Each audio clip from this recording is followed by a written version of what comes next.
Rhinestoners, welcome back to episode 13 of Rhinestoned. Rhinestoned. Yay! Another week. Let's go. Although maybe not as exciting of a celebrity news week, but there's some good stuff going on. People Um, died. I just thought of that. People died? Yeah, Who died? Oh, O'Hara. yeah. May Yeah. she It's rest. really sad. No, that was sad. Yeah, that was sad. We could talk about her in a second. Well, we're at the end of the week. Mm. It's Friday. You doing anything fun this weekend?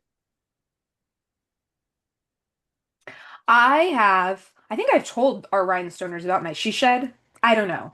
But we, in an effort to continuously make the space that we have fit for us, my lovely husband is building me a she shed. So there's a Love it. lot of activity that needs to happen in order to like facilitate the actual building of that. This is we're in the time of year, February, personally, where by the time that summer comes, which for us will be spring because it gets so Yeah. freaking hot here. Yeah. I want like everything to be ready to go. I want my backyard to be ready. I want like all the pool toys cleaned in the boxes so that like when it gets hot, I can just start pulling things out and not trying to like so That's smart. that's what these weekends are going to be about. These Get weekends ahead are of going to be it. boring, Yeah. you know? Well, But I I'm okay with mean, that. for me, it's just so cold here. It just makes you kind of want to not do anything. Yeah, what I mean, are you when you look out your window, what are we seeing? But Snow, it's just like sleet? there's still just a lot of snow that's Okay. around. It's not like super easy to get around. So that kind of Hmm. adds to it. And then, yeah, it's just like I went out last night. It wasn't too bad, but it's just cold. It's cold. It's So freezing. there's gonna be a lot of hibernating this weekend. But we do Mm, have the Super Bowl on Sunday. Are you, I'm I'm not excited. like, are you, I'm excited for Benito, obviously. I'm not actually excited about this matchup in particular. I wouldn't say this is one that I in particular care about. It is cool that it's at No. Santa Clara. That's cool. Okay, so that's what I was gonna say is like obviously being a Niner fan kind of sucks that it's in the location that your team is, but they're not playing. Yeah, it's a little weird. That, I will say, I don't know if you ever heard this, but San Francisco 49ers are one of the most injured teams. And there is a conspiracy theory, but potentially a theory that they're now looking into that ever since they moved to Santa Clara, because they used to be at Candlestick Park, right, which was like Yeah. nearer to San Francisco. It wasn't in San Francisco, but it was on the way there. Um, that there's like a factory that makes, don't quote me, but like batteries or something to Hmm. do with like something that sends like cellular waves through. This is a women in STEM moment. Don't quote me. I'm trying my best here. And Yeah. so what they're saying is that like the constant exposure to this factory that the Santa Clara 49er stadium is next to is affecting these men's bones and Oh that my, they're one of the most injured teams because of this. And so this I is totally buy this though. right. And I told my husband that and he was like, so 2 weeks ago I say, I saw this thing, it was really interesting. What do you think? And he's like, but now I swear to God it was I will as usual, Rhinestoners, I'll link the article here. They're looking into it. I don't know who they are, but like, Yeah, powers that be I'm are sure. investigating. That's terrifying. I mean, so Rhinestoners, we grew up in the Santa Clara area in Santa Clara County. So, like, I would not be surprised if that were true. It also Mm. reminds me of something else I was going to ask you about, which is so random. Another, like, I don't even think it's a conspiracy. I think it is true. But I saw someone talking about that people still think it affects things today. Basically, that, like, there was a biochemical test that happened in San Francisco, and that a lot of the residual effects still lives in the water in SF. It was called Operation Sea Spray. I think Oh, it happened like in okay. the 1960s, where they actually deployed it into the water system and to see like more or less what was going to happen. It was a test, I guess, of like some sort of like, nuclear Mhm. attack. And Mhm. four people ended up dying, actually, Mhm. like in the surroundings area of San Francisco. Mhm. So someone was making the point that like I can't remember what the tweet I saw why they were talking about it. Someone was saying something either about like getting sick or like again something that seems to be a pattern in San Francisco, and someone was like, "Well, it's probably because Operation Sea Spray." Oh my Unless it's God, it probably is. water. However, you have to think back in the day, I'm sure San Francisco, because of its like topography, Yeah. right, was a very, I mean, it's the same reason why I'm sure like Alcatraz happened. I'm sure it was a Yeah. place of like interest, investigation, because it's so like fecund Yeah. with you know what I'm saying? Yeah. Like No, I buy totally. that. San Francisco definitely has some interesting things going on lately. I feel like they've been in the news for like a lot of Yeah, but you know what, the you guys, mountain lion and I, you know. I, and I saw it's so funny you said this, and we'll move on to other things. But this morning I saw a TikTok that was basically this woman saying, now that the Super Bowl is in San Francisco, everyone is taking these videos of like, is this the San Francisco that everyone was talking about? This place? Because it's gorgeous. And then Yeah. the TikTok I saw this morning was this woman basically saying like, it's all propaganda. You all bought into it. Did you really think that tech billionaires are gonna make their space? And it's like, you guys, hold on, hold on. There was a time very recently. I lived there for 15 years. San Francisco was a pit. You couldn't go anywhere. It was not Yeah. just the Tenderloin. You couldn't go anywhere from Pack Heights to Mission Bay that wasn't littered with. In the last 2 years, there has been a massive effort to clean up the city, right? We had dignitaries coming, diplomats coming. We know it got cleaned up. We know we've had new mayors come in, right? Things have changed. This whole revisionist history thing where it's always been this way, and the only reason that we thought it wasn't because we were buying into propaganda. No, you guys, No. no. Yeah, I agree. It Please stop. definitely. Yeah. Please stop. It's not Please. true. Not true. Sorry, Not not my true. lived experience. Not my lived experience. People forgot and didn't care about that city for a long time. Not what it was like. Nope. I think people forget that, I'm sure it's still happening, but the city was being constantly painted with anti-urine paint. So Thank you. Yes. A 49er got shot. I Literally, a remember, man got shot. or New York Times did a big expose on testing some of the matter downtown and said it was worse than the slums of Rio and Mumbai. So, I Like, mean, what are we talking about? I no, don't, but it's propaganda. yeah, There's not one luxury store where there used to be a luxury store. Oh, but it's like you guys. yeah. Okay. People need to just, but yeah, no, so it will be fun because it is, familiar territory for us. But I, as always, am just most excited for the halftime show. That's personally You all know, I really care about. And I'm really excited for Benito. I have to say, like, so there's been, I know you're seeing it. There continues to be so much controversy around him as a pick. And I don't get it. I really don't get it. me I neither. do I understand, politically speaking, why this is becoming a topic right now, because Hmm. obviously we are living in very divided times and it feels like it doesn't matter what it is that you're talking about. There's always a political lens being placed on it, right? Hmm. So I think, Bad Bunny is an artist that has been very outspoken about political issues, namely immigration. And so I think that's where a lot of this is, continuing to be a media story, even now as we are like days away from the Super Bowl. But I feel like the thing that people need to remember at the end of the day, the NFL is a business. They are Hmm. making decisions the way a business would make decisions, right? And heading into this year, you do have to acknowledge sort of the climate where people are at. And I think I don't want to give them this much credit, but I think for me, the reason I am excited about this performance is because I think we really do need some joy right now Thank you. and like some lightness. Yes. And putting all of the immigration stuff aside, I know with 100% certainty that Bad Bunny is going to deliver on that on Sunday. He Yeah. is going to make all of us, because let's be real, even white people, we don't know what he's saying. It doesn't Mm-mm. matter. When you listen Mm-mm. to Bad Bunny's music, it makes you want to dance. It makes Yeah. you feel alive. It makes you feel light. It makes you feel like celebration, right? And that is what we are going to get on Sunday. Yeah. So whether that is like, the main reason the NFL chose him, I don't care. That's the reason I'm choosing to take him, because I need that right now, honestly. So I am super, super stoked. No, I'm so excited. And I was tripping the other day, right? Because I was just remembering, like, oh my God, this is the guy that like 5 years ago was on stage with Cardi B. I think it was, I want to say, it might have been the Grammys, but Yeah, probably was the VMAs. And he had the glasses and the shaved head and the kind of Versace-esque button down, right? And he was, I'm not going to say goofy, but he's also just, changed. he's His just, image has changed, he's evolved.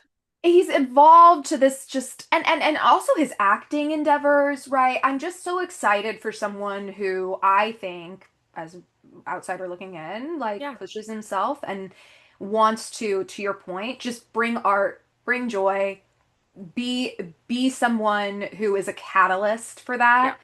And I'm like, yeah, I think rewarding someone with that sort of massive stage is so cool. And I don't know yeah. whose decision it was. Was it Jay-Z's decision? Is he still making those decisions? I don't know. I honestly Mm, don't know. I don't, I mean, he definitely picked Bad Bunny. I think especially Also, coming like off of R.I.P. like, Jay-Z. yeah, I know.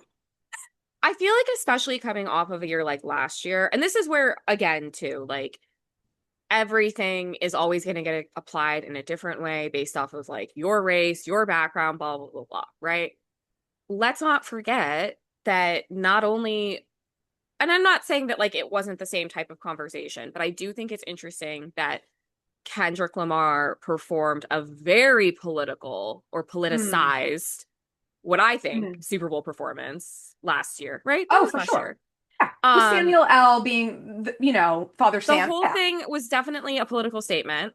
And Mm. I just don't feel like he was taking as much like flack, I guess you should say, just again, in terms of like how much of a Right. conversation it was leading up to it. And we are in a different year, we are in a different political climate, things are always evolving. But I think, especially juxtaposed to last year, it's like that's another reason why I'm so excited because despite what people think about Kendrick's performance, it was heavy.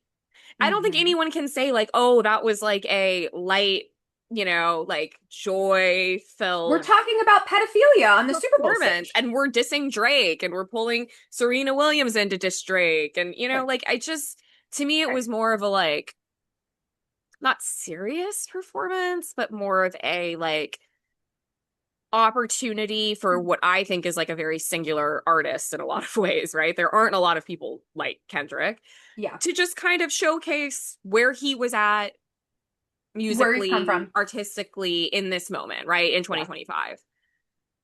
In a lot of ways, I know like Benito's music reflects that too, right? But again, it's going to have a different feel. And so I I agree. wish everyone would just shut up about it because I don't understand why people are so opposed to Joy.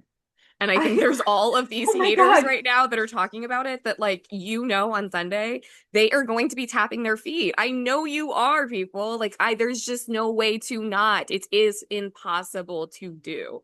So Oh, it's just, yeah, so like, bring me more of this. Like, that's what I want in a Super Bowl performance. I think Bad Bunny was a great choice. I think he was as well. And it does to, because I know what we're going to talk about next. So to dovetail, there was this kind of meme going around about, so Trevor Noah was the host of the Grammys. Yes. And he's standing in the crowd, he's doing his crowd work. He comes up to Kendrick Lamar. He basically is like, I'm not even gonna go there, right? Because like you're the guy who basically killed Drake's career. He says a Yeah. joke that's kind of like that. And the meme and the caption on the meme, which I thought was really true and pointed, was the moment Kendrick Lamar realized he'll always be known as the guy who dissed Drake, right? And I was thinking, like, yeah, see, that is the thing, and that is the Yeah. rub a bit, right? Is that you did use what will be the largest platform that you'll ever be awarded, probably in your career, to talk about another man. Dissing him fine, but that's what you used it for. Beyonce said, I'm gonna skyrocket both of my bitches up from the ground. I'm gonna use this opportunity to put on Kelly one last time. Well, getting into the Grammys, what I actually think is interesting in relation to the Super Bowl is like with everyone being in such an uproar about him being the choice, I think then you do have to naturally ask the question, who else? Right? Like Right. who else could it have been? It's so And fair. and you think about the Grammys this year, and it's not to say like we know there were a lot of not a lot, but there was definitely a handful of people absent, like Beyonce was not there. But I think in thinking about it, I'm struggling to come up with other names, right? And so I think that's the other thing that's interesting about the conversation. Like, I haven't really heard anyone give a great replacement for that. I think that, of course, you every year have to hear all the conversation around Taylor Swift's name and whether or not that's going to happen. But let's just be real. We probably know that's never going to happen. Yeah. Nor do I actually think she would be a good choice. But yeah, I'm thinking of the slate of like Grammy performers, and it's hard to think about someone that is going to be able to carry that type of performance. Hmm. I think maybe in a few years, like a Sabrina Carpenter could. Hmm. Hmm. Getting to the Agree. Grammys, I have to say, like, it's not like I'm a hater. I do like her music, but I wouldn't say I'm like an avid fan. Yeah, but she I brings it at really the thought her Grammys. Grammy performance was so cute. It's so It was so so well well done. choreographed and thoughtful. Like, I don't think we've ever seen that sort of like airport setup before. I thought that She was just really really brings it. unique. So Yep, she's someone I could easily see, same. at the Super Bowl. I just don't think this year she still feels like too green, I think, of an artist to I be agree. ready for that. The point is you have to have like some hits, right? Like I think that's when it works best. When you have sort of shall we say, generational range, Yes. right? Yes. Which actually Bad Bunny may be lacking, to be fair. Okay. But I think when you Correct. think about some of the most epic Super Bowl performances, it's artists who are sort of harnessing songs from the beginning of their catalog to the end, right? It's Yeah. what I loved about Shakira and J-Lo. Right. So, I think it is, yeah, I don't know. Can you think of anyone? Like Yes. Gwen who would you Stefani. like to see at the Super Bowl? Who? Gwen Stefani. That is okay. Yeah, No that's a good doubt. one. They're going to play the Sphere.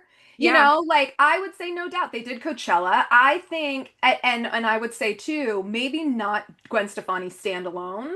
Gwen Stefani, no doubt, bring in Hmm. Sublime because Hmm. he's officially taken over his dad's spot and they're touring. Bring in some of that genre, right? Like I think if you had enough of those people, almost like back maybe it was 5 years ago when they did LA and it was more of an ensemble between 50 Cent and Eminem, like Yeah, that's where my brain goes. Bring in 311. I don't know, I throw like that. Incubus in there. Give us like a mini Lollapalooza because You I want a say that, millennial Super Bowl. That's what you want. yes, nostalgia. That's where Yes. my brain goes. Is Yeah. like I'm do actually a surprised Jay-Z hasn't picked up on that. I think that would be fun. Now that's less, that is more niche. And so to answer your question about people that are more, so where my brain goes is like, who has the catalog? Lana Del Rey. But that won't work. But No. someone like that has catalog, Her right? music's too, it's But too, it's to what it is. And I think we saw that at Coachella, right? That like yeah. the entrance of Coachella of her on the motorcycle, like that was so freaking cool. But then as you got into the meat of that performance, it was kind of like, okay, Yeah. is this a festival performance? I don't know. So then I go, last one, Bruno Mars. Okay. Here's the thing. I can't stand Bruno Mars. Oh, me too. Oh, I don't like Bruno Mars, but Bruno Mars. Hey, I'm actually like in my head, I almost feel like he has done it. Are we sure he hasn't done it? I feel I like don't he's know done it. because No, he he can bring hasn't. in so many people. I mean, I will not be surprised if he does it at some point soon. And I agree. He can bring in Oh, different wait, people. he did it in 2014. Okay, that's what I'm saying. I'm like, I thought I did have to suffer through a Bruno Mars Super Bowl. And then they brought out the Red Hot Chili Peppers. He Thank was you. the Okay, I was youngest just like, one. no, I definitely have had to. Yeah, Oh, but Rhinestoners. I mean, but just out of that, I mean, he already had Uptown Funk and Locked Out of Heaven Yeah, no, by that he's a great time. pick because he does have. I just like I struggle with Okay. his catalog of music because it all sounds the same. I Sorry, it know. does. I Oh, I do like know. that song. So getting back to the Grammys, I do like the what is it? I don't even know how to say it. The up whatever that song is. That whenever I hear that, it gets stuck in my head for like the next 24 Is it hours. the booty song with the rapper? No. I I no, don't know. it was See, like this the is the first. thing. I don't listen to Bruno Mars. I It like was the avoid first him. Grammy performance. It was like, and she's like the little girl. She's cute. Oh, the one with the yes, the And blonde it's like the hair. song is like it's like Yes, APT or something like that. Anyways, yes. oh well, actually, in terms of Grammy performances, when you were talking earlier, it did make me think of another interesting pick. But again, it can't happen because he's so effed up right now. Justin Bieber. That would be If incredible. Justin Bieber was not in the state One that more he Lonely currently Girl. seems to be in, if he was thriving right now, he Mm, could easily deliver a super, especially if he hmm started dancing again. Like, hmm I mean, that hmm I'm not going to rule that out. I still have hope that hmm he's going to get back on track someday. He, Oh, he has a lot of songs that would be fun to hear at the Super Bowl that people know. He is a chart topper. Like, I wish he could get himself all together again so we could maybe have that. That would be a good one. okay. And this will be seriously the last thing I say. The reality is Drake. It would never happen, obviously, now.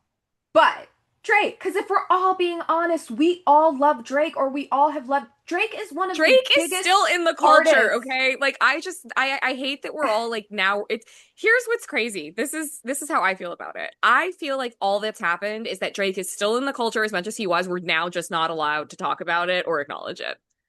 Because we'll get to Summer House in a little bit, but I'm like all they're playing on Summer House is Drake. Okay? Driving out to the Hamptons, Drake. At the party in the Hamptons, Drake. Like we have not let go. Let's be real. Okay. It's just The now man you has have to made a like song. pretend that you're not still listening to him. I, I, But you're right. That would be, I mean, he has so many so hits. many So many hits. hits that Um, bring you right back. You're like, hell yeah, fucking right. I am in 2011.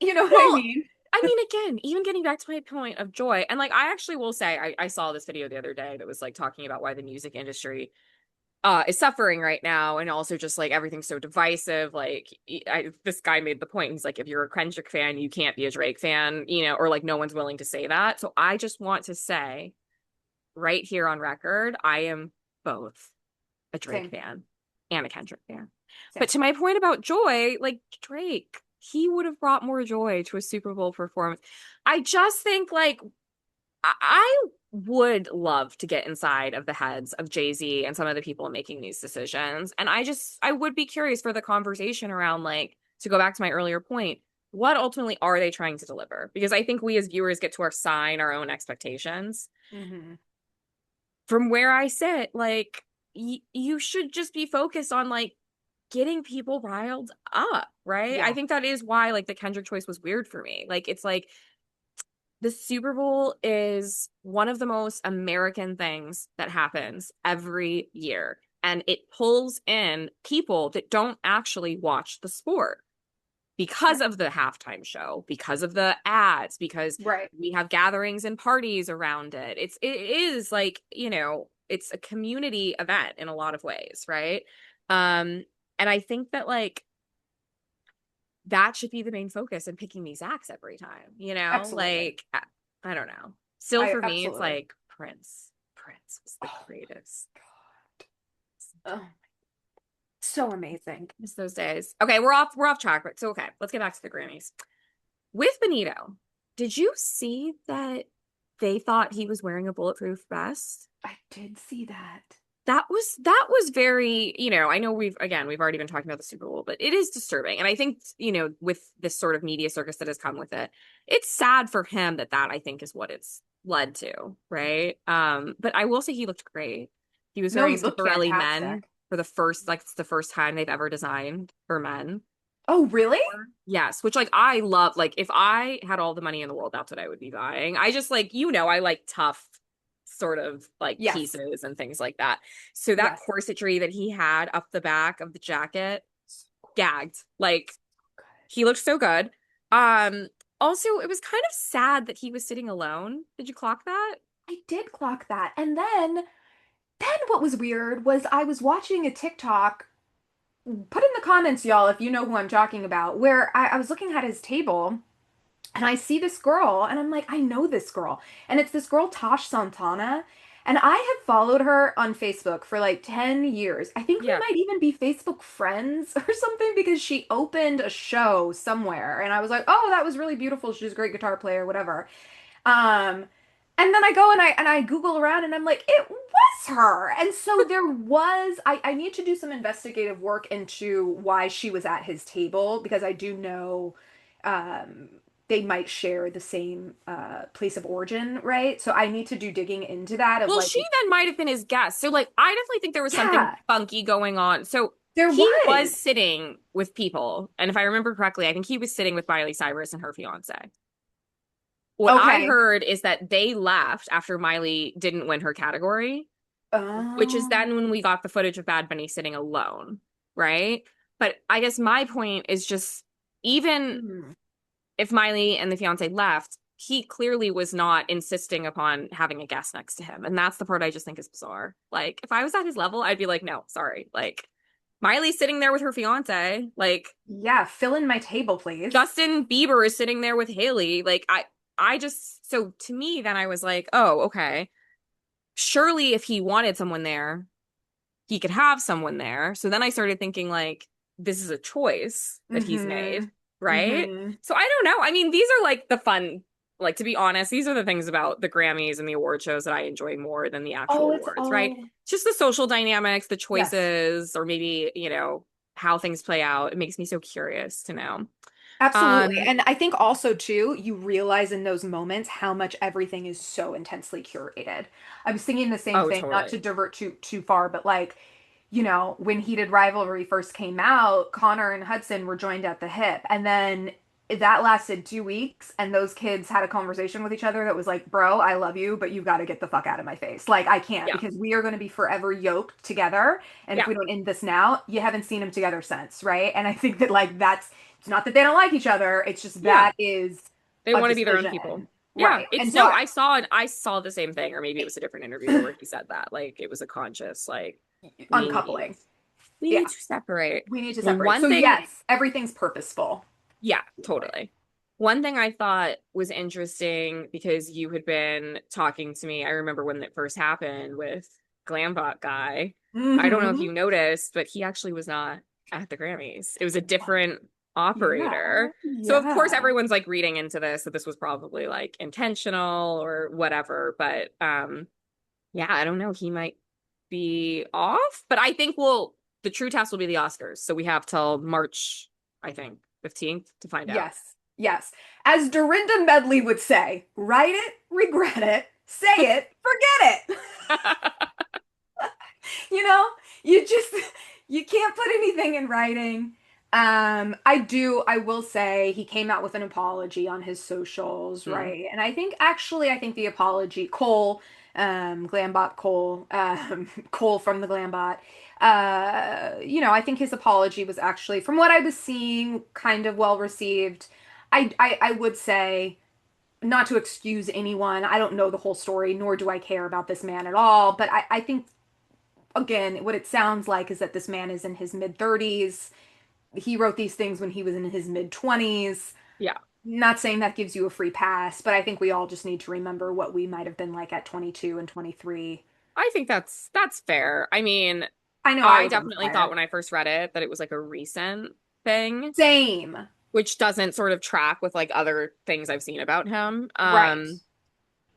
Yeah, it definitely comes off as someone who's feeling pretty cocky about themselves and their Yes. job, right? And kind of like, no, no, no, I'm too exclusive, expensive for you. So, Yeah. yeah, I don't know. It is going to be really interesting to see if he's back for the Oscars or if this is just like we're done with you now In type of general, thing. though, are we not just done with the glam bot? I mean, Are you over it?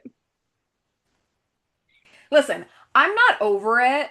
I wish Haley Baby, yes, I remembered it. Haley Baby, who everyone, if you don't know, I would say she's like a really popular TikToker, and I have no idea what she does nor why she gets invited to everything. And when I mean everything, I mean this woman is at Grammys, Oscars, she's there, and she's in the mix. Anyway, it was her first glam bot because she's an influencer. This Yeah. woman did like she did this.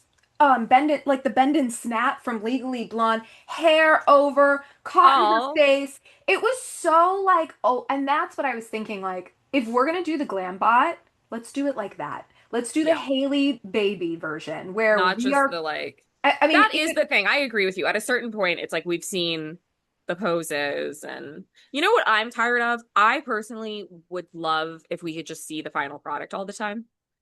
I hate having yeah, to watch the whole like lead interaction. up clips and then, especially on like Insta and TikTok, they love to do it where it's like they cut it off and Yes, then you're like scrolling trying to find the finished product because yes, like you had to just spend 30 seconds that you can't get back yes. watching them do the like I just that part I don't care about. Like just give me the finished product. That's what I Give want to me the see. finished product. Or maybe Straight it to should the be end. something that's like, you're it just change it. There has to be a new you go like, Ciara, she's wearing a big pendant, right? Maybe the Yeah. video like starts at the jewelry and like move. I don't know. There has to be something Give new. us something. I saw so at the Grammys, Youngblood, his was slapping his girlfriend's ass. And I was like, that's a new Thank one. you. Thank you. Just reaching down there and I was like, okay, well, and he had it. It was like that I will say one instance where I was actually happy to watch the lead up because he was directing her. He like grabbed her, he turned her around. He's like, you're looking that way. And then he's like, I was like, okay, man had a vision. Yeah, those locks and the chain around their necks is not for no reason. That is a very interesting relationship. Oh Clock it. yes, definitely. Um, but what was I gonna say about that though? Glambot, people, Youngblood. I don't know, it'll come to me. But yes, in general, I thought the performances were really two things. This is what I was gonna say. The new artist medley performance, just absolute kudos, except for Alex Warren. Sorry that that happened to you, but that yours is the song I was interested in hearing the least, so I Yeah, could care same. less. It's just so played out. It's it's at every wedding, we get it. But I just want to say, if you don't understand Addison Rae's performance, and if you don't think that that was pure poetry on screen, we're not friends, Yeah. okay? What is You with all don't the get it. haters? You don't understand it. It's not for you, okay? It's not for you, okay? She's doing something.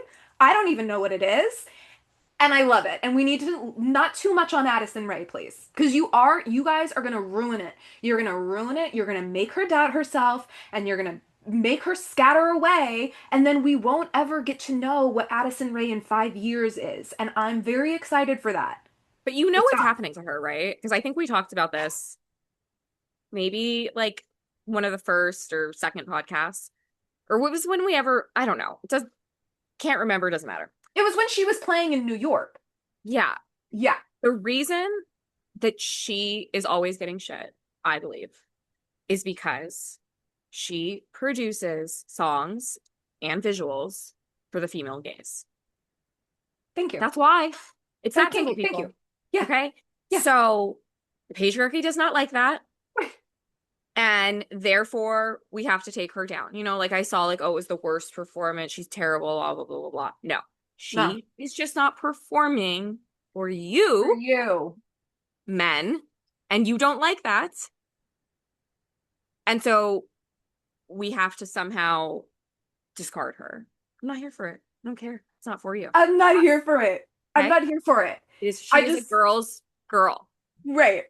I Okay. mean, Because even we're doing, Sabrina Carpenter is thank you. basically cosplaying as that. Like her whole shtick is like, I am a liberated woman and this music is for other sexually liberated women and I'm for other sexually liberated women and I'm for the gays. No, you are still for men. Let's be real. Like, look at your makeup, look at your face, look at your hair, look at your Look at your wig. outfits. Look at your wig. Look at your just everything, okay? Like, and yes, we like you too. That is the like, yes, okay. Like, We love women you. also like that. We also like that, but you are not doing things in service of the female No. gaze like Addison is. So, No. to me, I'm not surprised they're going to continue to do that. It bugs people. I think she she definitely strikes a nerve in people that I find fascinating. So I Same. hope even for that reason we see her career continue because Same. she's like she's kind of like the Alanis Morissette of her time. Yeah, That's how I I like to agree think with about that. her. Yes, I agree with that. And I would say too, just because something sounds pop does not mean that it's manufactured. And this is where people get Justin Bieber wrong because they think he's a pop star. He's not. And I'm not trying to be hyperbolic here. Like, he is an artist. I'm sorry, but he Yeah, is because he can. And I think that that's what his performance was about, right? I'm totally not just going stripped to come. down. I'm going to show you that I built all of this shit right now. Let me show you how I do it. Let me show you how I do it in my studio. Yeah, me, I just go and make hits by myself. Thank I'm you. still sounding like this. I'm still, yeah, Right? 100%. Like this is the thing about pop. It's like she is giving you a pop product, but that doesn't mean that the engine behind it is careless, just trying to be a cog in the machine. It's like no, she's really thinking about this on a lot of different levels. And I also will say the last thing, She has a she Super Bowl ad coming out for okay? Pepsi. And I would say, did I think that Addison got a little toned up for the Grammy performance? Sure. And I don't even want to talk about female bodies in this way, okay? Because I think, it's not our place. But Addison Rae is also embracing like a softer female form, right? She Yes, also she is has embrace. curves. She does. And I think that that's good. Like if I'm thinking about my daughters and like who, I love Tate McRae for that reason too, because Tate McRae is like, yeah, in order to do the things that I need to do, I can't be 15 pounds down, right? Like Yeah. I actually need all of this leg muscle. And I'm sorry if you see it or see my tummy sometimes, but like I'm an athlete. It's like, And let's be real, we're still talking about like incredibly thin women, but talking I about think to pink, your yeah. point, because everything is once again swinging back towards like Hmm. cocaine chic again, Thank you. um, it is nice, even if it is like on a thinner person, to still, to your point, see some curvature, For some, sure. like Addison in a lot of her videos, like if she has her stomach out, like there's like just she has more of that womanly Hmm. look, Hmm. and Hmm. I agree that again, that's why she's for the female gaze. Thank you. Because for the Oh, male gaze would be like Bella Hadid, look at Emrata, look at my skin and bones. Bella Hadid. Look at Bella how little Hadid. fat there is on my body. God, I can't even go there with Bella Hadid. But yeah, yeah, that's a whole different thing. The only other notable thing I would say is I don't know where it was, but I want to say 5 or 6 months ago, Lola Young did a big performance and Mm, the audio didn't work and she had to kind of leave the stage and I think that really affected her confidence. She pulled out of a couple of festival mm-mm. commitments after that. So just to see her command the stage, again, I present loved it. herself as an artist. Wow. Yeah, I Wow. agree with you. I thought the new artist medley was like so well done. It was exciting. You're like, Ugh, what's next? The only thing I was a little bit disappointed in is with Olivia Dean. Like, I just would love to have seen her break out try more. and give us a different performance or different version of that song. And I feel like for the most part, maybe not every single, but we did get a lot of that from some of the other best new artists, Lola I Young, agree. for example, where, Yeah. they're trying a cappella or, just giving us a different arrangement of the song. Well, Leon I, Briggs too, right? Because yeah, that, you know, he yeah. he So he slowed that I way would, down. I want to see her creativity a little bit. And the thing is like, the more I learn about her, I think she has the capability. Like I just saw her doing a cover of like, I think it was like an Outcast song or something like Oh, that. cool. So I do feel like it's there, and I wish she Hmm. would have just maybe taken that risk because it's a song that we all are hearing every single day now, over and over and over again. And I think if she had just tried something a little bit different, that would have been really cool and maybe shown like a different side to her. But I will say it was really cute. I saw a video of her band the moment that she won Best New Artist. And they're just like, it's like all men, of course. And they're all just like, yes, let's go. It was just like kind of made me tear up. I was like, that's so cute that she has that kind of support, of So they're just like, awesome. you could It's so tell in their awesome. minds, like, they're like, this is for sure, our win too. So, Yeah. anyways, I like Olivia Dean's, I do like her songs and I like her music, but I just think like, I don't really know who she is as an artist yet. Same. And I was thinking, I'm just gonna look this up just before I say it. Let me see. Because maybe I'm wrong. No, okay. I think it's hilarious. Okay, I was telling my husband when we were watching the Grammys. Then they go to the Marias.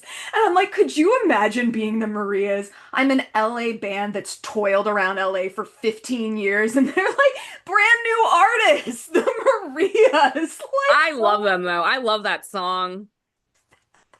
I know, but it's true. It is so so funny how they all sad. sort of come to the place of being nominated and how they're in wildly different positions in You their really career have to pay when your that's dues, or happening. you don't at all. Okay, and this was what I was going to say, is that I do think, aside from Addison Rae, I think, actually, yeah, I think I might be right about this. Aside from Addison Rae, I'm pretty sure every single one of those songs was a TikTok song in the Yeah, sense that, it blew up as a sound on TikTok, right? yeah, Which I think totally. is certainly I'm a dog, I'm a mutt. So Yeah.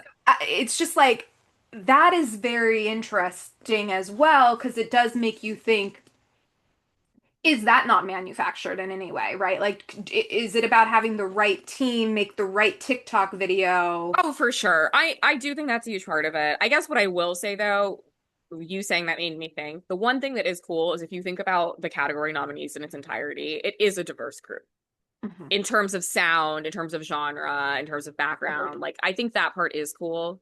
That is Um, cool. so yeah, this I actually will say I did enjoy the Grammys this year. I am sad that Trevor Noah isn't going to host it anymore because, he definitely carved out his own thing with like Mhm. weaving in and out of the audience. And I think that's working well, had worked well for him and his style. So it'll be interesting to see with like the new hosts. I think Trevor Noah for me sort of made the Grammys interesting again. And And so now I'm just not sure if I'm going to yeah, go back to how I was feeling before he started hosting it. He seems to have, it's not just like, what's happening during the show itself. You almost wonder if he has a hand in some of the other decisions too, because something about it I think has felt more cohesive in the last few years. yeah. And I would say too, what I've seen commentary on like, oh, he's like such a, shows so much deference. And I want to say for that too, like, okay, the Oscars and the Grammys differ in the sense that a lot of the time where you see people being made fun of, it's the actors, right? And the actors are cogs in a machine to some degree. They know how to do this thing and they get slotted into this piece of art. Now, are there some actors who have skin in the game, money that they've put out, maybe they found Justin Baldoni, okay? Yeah. Yes. Does that happen all the time across the board unilaterally? No, it doesn't. Most of the time, you audition and you get cast or you get cast for something, right? So there is a little bit of, I think, more of leeway in being able to make fun of those people. We Yeah. don't need Nikki Glazer to come into the Grammys and start bashing people who literally, this is their art. Yeah. Like they've been, like this is poems that they've written in their rooms. That is to me not some, and so I do think that there was something really nice about the way that Trevor approached it, which was like, no, I am going to give deference to this room, and like I'll tread somewhat lightly Yeah. on. That's how it should be. I So agree. it's not a, yeah, this is not a roast. So I hope we don't get it wrong in that sense with whoever sees Yeah, I plays. think you felt like he was at least tapped in Right. in a way that, came Right. across, yeah, as Yeah, authentic. I agree. Um, well, there's a lot of Bravo stuff that we need to get to, but before we do that, I do just want to shout out Halle Berry, who this week, I don't know if it just happened, but I think she's just confirming it. She is engaged to Certified Van lover Hunt. girl.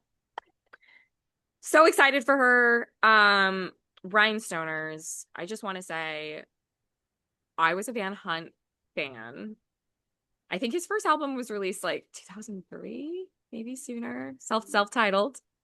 Um, but then the follow-up, which 2005 on the Jungle Floor, I might have been even more obsessed with that one.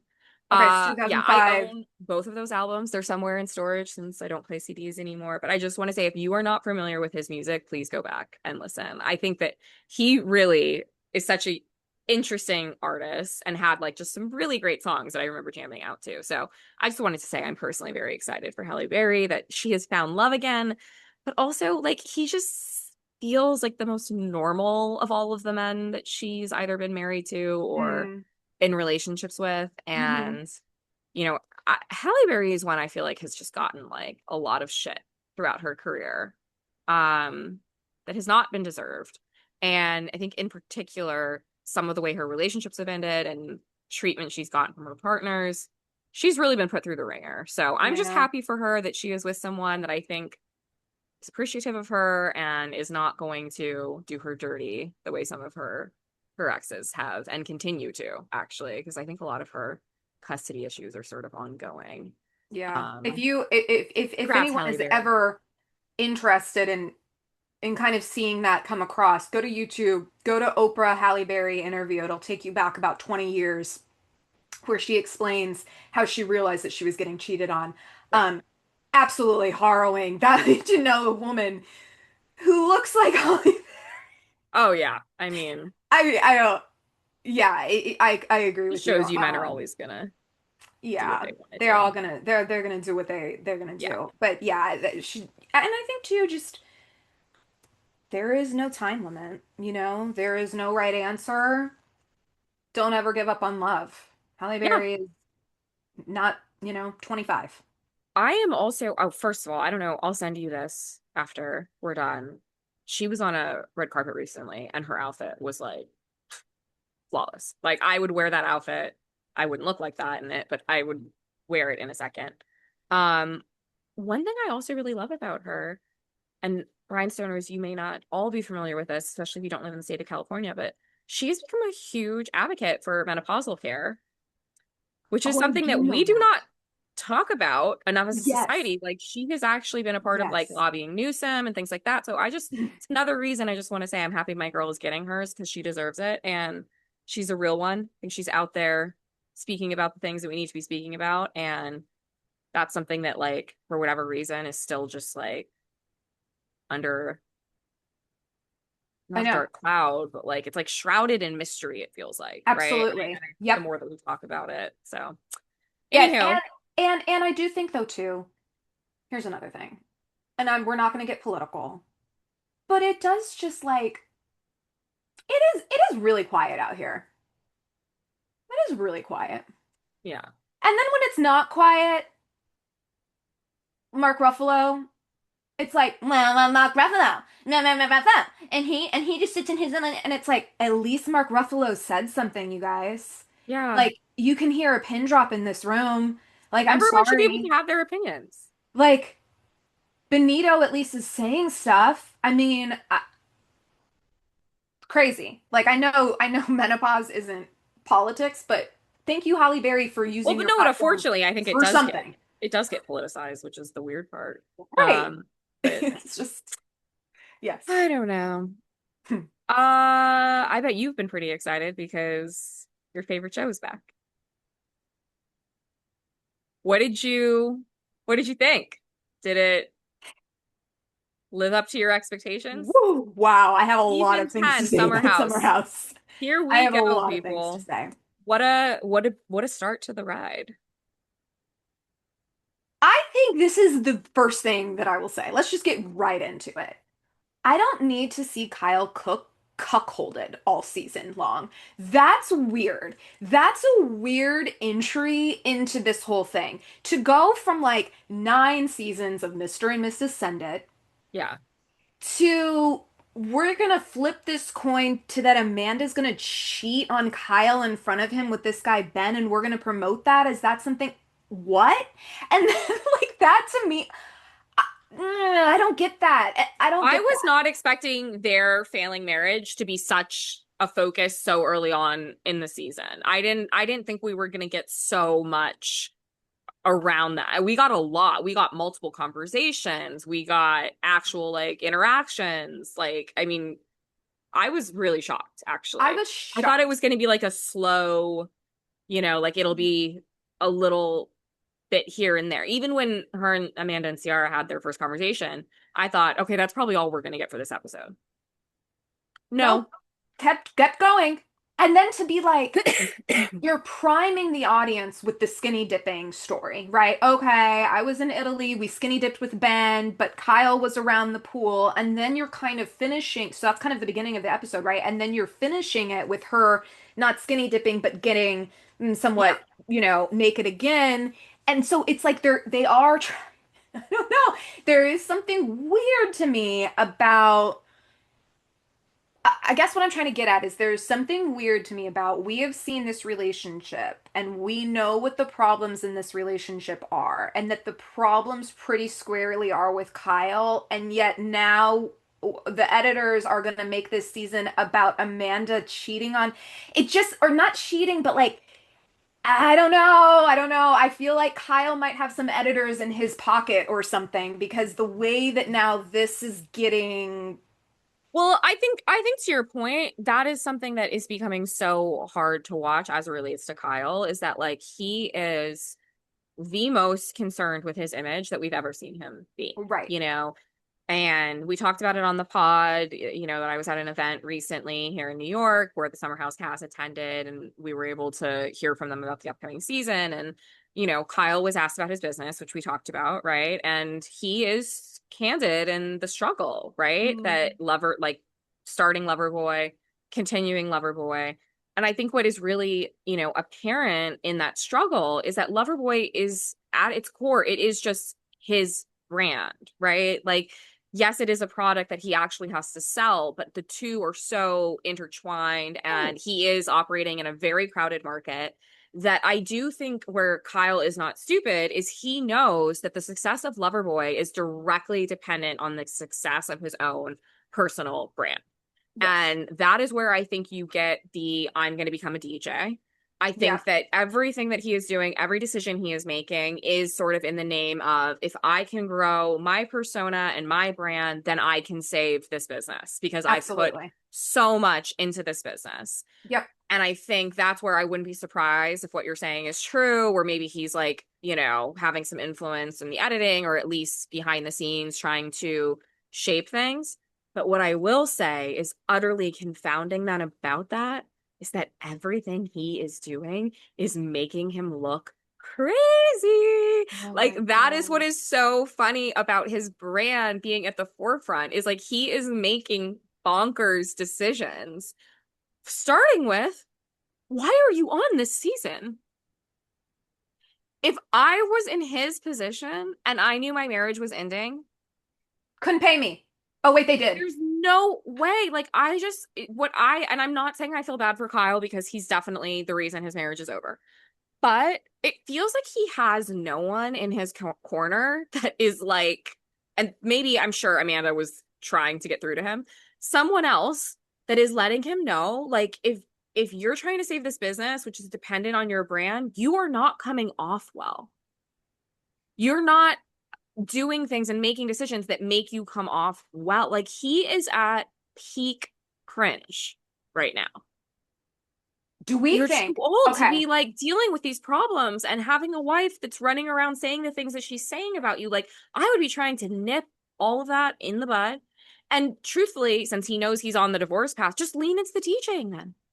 Yeah. Like, hey guys, I'm taking a break from Summer House. Continue to support me in the DJing. Maybe I'll come and DJ the parties, but I'm not going to be a full-time cat. Something, okay? Well, okay, and tell me what you think. This is where my brain goes conspiracy. They have this other show.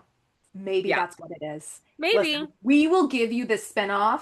You got to do one more season for us. maybe, Because you're right. maybe. I don't there that it's almost where like my brain feels like it has to be that because to your point, they knew what it was before the cameras went up. They knew Kyle and Amanda knew they weren't going to be able to fake it another summer. Yeah. So they're doing this begrudgingly, I think. Well, yeah. I mean, I think you can see maybe they're doing it begrudgingly, but I will say where maybe I differ with you on like the Kyle's controlling the editing type of thing is that I actually think Amanda's coming off great Hmm. in all of Me this. too. I'm just So if his seeing big plan is like to sabotage her, it's not that's working. I She no. looks No, no, no, no, hot, no, no, no, hotter than no. ever. She's like fully over him. That's what I'm She's saying. It's basically on like the same page journey. I completely agree. That's what I'm saying. We are smart. Or the audience is smart enough to Yeah. know that whatever he's trying to do, it ain't working. I Yeah. just don't like the fact that it's even. I think the whole Ben storyline is too much too soon, and I Yes. think that it's not for no reason. I think it's trying to do something sinister, and I think whatever that is going to make Amanda look bad because it's a man, not a woman, right? Yeah, If this totally. was the situation was reversed where it was like all I'm saying is this, if there was a woman that was in the house right now, and this was the storyline that Kyle and this woman had, I mean, this would be it would be blowing up. I mean, people would be up in arms because of the fact that they're still married and in this house Yeah. together, right? So it's Yeah. like, it's not cute and funny just because it's on the girl's side. The only other thing, and I want your opinion on this too, Amanda and Sierra were on Watch What Happens Live. The Yes. question, because you were talking about Loverboy, so I want your take. Yep. So the question of Loverboy comes up, right? Yep. And Amanda's very diplomatic. She's like, you know what? It's his baby. And so I did some digging, I did some Googling around. Amanda is nowhere on anything to do with Loverboy from a purely, LinkedIn, business Yeah. ownership, founders, people who have put in money. Her name is nowhere near it. And I would like to just say, this is my view, and I want to hear yours.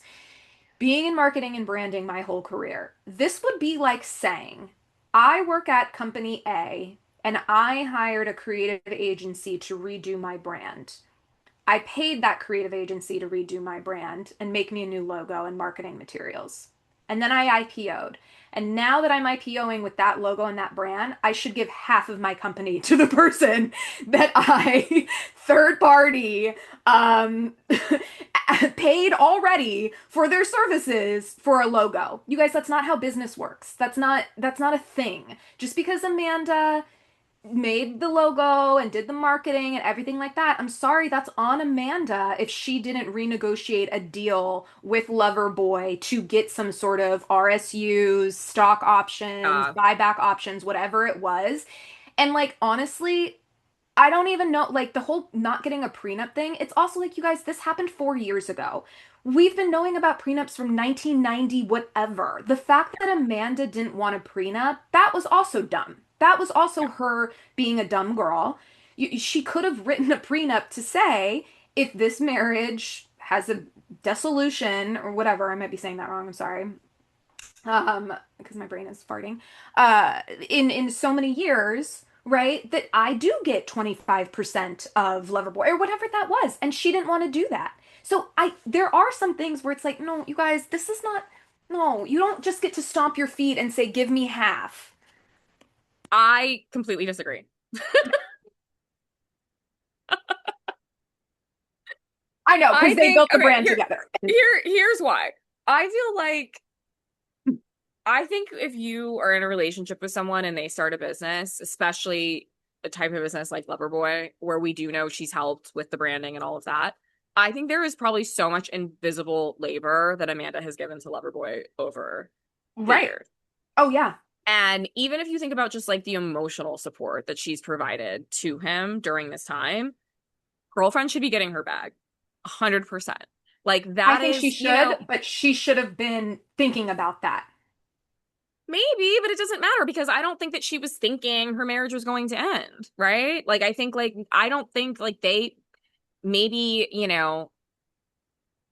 I don't think that. I actually don't believe that. I think when they got married, and that's why they don't have a prenup. A lot of people get married because they're like, oh, this is going to work. This is going to be my person. Blah, blah, blah, blah. Like, you're not thinking about a prenup. I even like, there's an influencer here in New York I was talking to you about who like engagement just broke off. And the rumor is that it's Daniel because, Bernstein.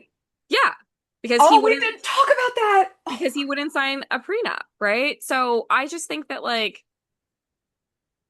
I actually think that with Amanda, her giving that answer is because of her trauma. That's what I think. I think that she is okay. traumatized by the relationship. She's traumatized by what's happened with Kyle. I think that that's why in her head she's convinced herself, hey, I'm better off just like clean break, not trying to get anything from him, not trying to get messy into the details of blah, blah, blah. Like, I would rather just walk away because it's too painful to get into it. And I think that she's going to regret that decision later on Yeah. because ultimately we don't know what's going to happen with Loverboy. What if it becomes even more successful? Yeah. That could happen, right? And then Yeah. that's something that she's just let go. I just think as women, like when we're dealing with like the dissolution of a relationship or something like that, it can be very hard to think clearly about what comes next and what Yeah. you're owed. And like they aren't just in some like partnership, like they are fully married and she has supported him through multiple endeavors. Now even this DJ thing. So like she should 100% be getting her cut of Loverboy. Like that's Yeah. my opinion. And like one thing that also has contributed to my thinking on this as well is just like there's always the ongoing like trad wife, stay at home mom conversation, whatever that's happening in the background. And I feel like, I've seen a lot of videos recently where people are sort of discussing that like that's the other thing that gets talked about with like being a stay at home mom sometimes. It's like it's not just the situations where it's like you're taking care of the kids, you're taking care of the housework. Like there's so many instances where that woman, if let's just say if it's an instance where the husband has his own business or his own endeavor, where she is also the accountant, the Right. marketer, the administrative assistant, right? Yes. Like that's why you deserve a cut of your husband's business because more Yes. often than not, you're not just home taking care of the family and the household. Like you probably in those early stages of business are stepping in on some of those other things. And I would bet that Amanda, whether she's blocking it out now, probably stepped in on other things outside of just design and branding. I Yeah. And this is guarantee you there were other things that she did for that business. this is I don't know if we're going to dovetail, but this is the same idea as Kyle and Mauricio, right? Yeah. Where you're talking about invisible labor. I once, when I was in San Francisco, and my husband and I were looking at the last apartment, we were like, okay, we have one more year in the city. We're just going to absolutely ball out. Let's get like the best place. So we ended up working with this real estate firm. And so the guy comes to meet us and he has an agency hat on. And I'm like, oh, like the agency. And I'm like, that's so cool. Where'd you get that hat? And he's like, I work for the agency. I'm like, oh, right. Yeah, duh. Um, but anyway, during that like 30 minutes we spent together, he was just saying like how many times he's met Kyle. She does all of the parties. She does all of the, like when the company comes together, and he was just saying Yeah. how beautiful she was in person. So to your point, yes, it even makes me think about that. It's like it's no mystery to me why Kyle and Mauricio haven't put pen to paper on this divorce, because I'm gonna guess there is no prenup. I'm going to guess she supported this man in the first 15 years of him trying to become the agency. And then once That's he a really became, good point, though. A lot of Maurizio's aloofness and like desire to like not really talk about the divorce might very well be coming from the fact that he knows he's financially better off right now if they stay married. Dave Kyle's Portnoy, not stupid. She's gonna, yeah, um, I Dave agree.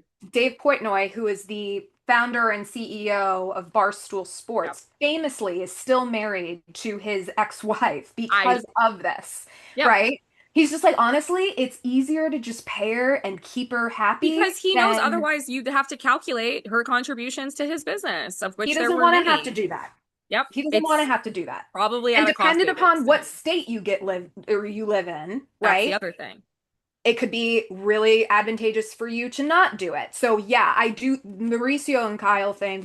I mean, that could happen to Kyle and Amanda. We could see a world where 2 years from now we're like, how's that divorce coming? I just hope again, she needs someone in her corner telling her, and I think Ciara did when it came up on Watch What Happens. I think she was like, "You're owed that." So I hope that the people around her are going to continue to encourage her to just get real with herself about that, in that, like, yes, she is deserving of that. I want to come clean, Rhinestoners. Well, not come clean. I just want to, be transparent about one of my takes being wrong. Oh no, we're never wrong. I know, I know. No, but I do think it's important, like, especially because we love everyone engaging with us too. So thank you for everyone who's been leaving comments on TikTok and Insta. We want this to be sort of like a fun, safe space, and But if you everyone are feel free to bigot or express. rude, I will block you. We want everyone to express their opinion and like let's have a dialogue. That's what I'm trying Oh to my say, God, keep right? going. And so I think what's important for us, if we're going to continue to have a dialogue with you all, is that we also be honest about the times when we're wrong. And this is a very silly instance of that, but I did say last week that based on the clip, I felt like the newbies were not going to be getting into the mix enough, or they were, appearing to me in some of the clips we were seeing to be a little bit like standoffish or a little bit afraid or nervous. And I will just say that I was pleasantly surprised watching this episode. I do think that the newbies both were doing a good job of integrating, and also kudos to, our core cast of really embracing them. Like it did feel like a really solid attempt to make us feel like they were a cohesive cast, and I was surprised by that, so I take back what I said. um that being said, I'm not really connecting with any of the new people. I think that like I No. appreciated some of the vulnerability. I appreciated the willingness to just like again get into the mix, for lack of a better phrase. But I wanted to ask you, like, are any of them jumping out for you? I'm not really getting like maybe the blonde woman, I'm forgetting her name right Was her name now. not Levi or was it Bailey? Hold Good on. question. She might Levi be the only, Summerhouse. and to be fair, she was the one that I think was vulnerable Bailey. about her breakup, at the first dinner. So I Bailey. did appreciate that. I think she seems like she'll be, And and I think we listen, still have one more new cast member to meet too. So I think she'll be showing up next episode. and I will say I actually think there might be two because there's like a dark-haired woman, brown hair, really pretty in the face, and then I believe there is another black woman joining us, correct? I think you might be right about that. Yeah. Okay, so I don't know when she comes in though, but um I think let me actually look up how old Levi is before I say what I was gonna say. Levi Summerhouse age. Okay. Nah, so kind of. Lexi was 26, and I do think there's a difference between 26 and 30, right? Yeah, And for I sure. and that's what I think I was reacting to with Bailey of like Mhm. there is a maturity that I saw in her. Even the crying, like at the table, she cut it off, right? She had her moment, she gathered it. She could have really made that awkward, but she kind of was like, okay, and that was that story. And it allowed the table to then react to her, right? Because she didn't take it there, she didn't Yeah. dwell. So I like her. I do think we get into this thing with the guys though, where it's like it's really hard to cast men. I think it's a little easier to cast women on this show, but I've Oh, for seen sure. this Yeah. for seasons that because really gelling with Kyle and Carl, I think is tough. Oh my God, wait, but I'm sorry. Best part of Summer House this week was Carl in the car saying he wants to be in the mix. And then when Jesse and West are going into the house, and West goes, "Well, where are you gonna be?" And then Jesse's like, "Yeah, I don't know." And he's like, "But Carl wants to be downstairs." And West goes wild. And Jesse goes, "'Cause he wants to be in the mix." That I was dead. That cracked me up. I was like, they are so funny. The layers of that is like they're making fun of him, But then but also they then love him. they'll Like, love him because they love that he wants to be in the mix. They're such boys. That is the best casting that Bravo has done in the last 5 years. yeah, those two together, Jesse. I feel like they could definitely have their own spinoff. They have such good chemistry, you Yeah, know, they do. and they can have They chemistry with anyone. yeah, I liked the party theme too, so I feel like Wes did a good job with that. I thought that was cute. To have it kind There's of be like something a going on with Ciara and West, and I don't know if I appreciate it.